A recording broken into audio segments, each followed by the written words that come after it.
കമിഴ്ന്ന് കിടന്ന് ചെയ്യുന്ന ആസനമായ ധനുരാസനമാണ് നമ്മളിപ്പോൾ ചെയ്യുന്നത്. ധനുരം എന്ന് പറഞ്ഞാൽ ധനുസ് പോലെയായിരിക്കണം ശരീരത്തിന്റെ ഷേപ്പ്. ആദ്യം കമിഴ്ന്ന് മകരാസനത്തിൽ വിശ്രമിക്കുന്നു. കമിഴ്ന്ന് കിടന്നുള്ള വിശ്രമസ്ഥിതിയായ മകരാസനത്തിൽ വിശ്രമിക്കുന്നു. ശേഷം 2 കൈകളും ചെവിയോട് ചേർത്ത് മുകളിലോട്ട് ഉയർത്തി കമിഴ്ത്തി വെക്കുന്നു. കാലുകൾ ചേർത്ത് വെക്കുന്നു. സാവധാനം 2 കാലുകൾ മടക്കി 2 കൈകൾ കൊണ്ടും 2 ആംഗിൾ ജോയിന്റിൽ പിടിക്കുന്നു.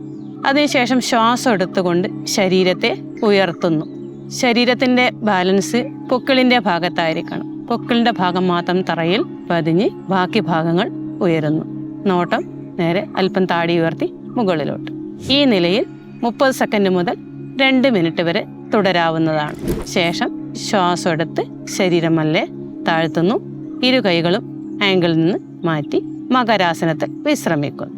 ഇതിന്റെ ഗുണങ്ങൾ പ്രത്യുൽപാദന അവയവങ്ങളെ ഉത്തേജിപ്പിക്കുന്നു, നട്ടലിന് നല്ല വഴക്കമുണ്ടാകുന്നു, മാറിലെ കൊഴുപ്പ് കുറയ്ക്കുന്നു, ശരീരഭാരം കുറയ്ക്കുന്നു, കേന്ദ്ര നാഡീവ്യവസ്ഥയെ ഉത്തേജിപ്പിക്കുന്ന ആസനമാണ് ധനുരാസനം. അതുകൊണ്ട് മനസ്സിനും ശരീരത്തിന് നല്ല ഉന്മേഷവും ആനന്ദവും പ്രദാനം ചെയ്യുന്നു.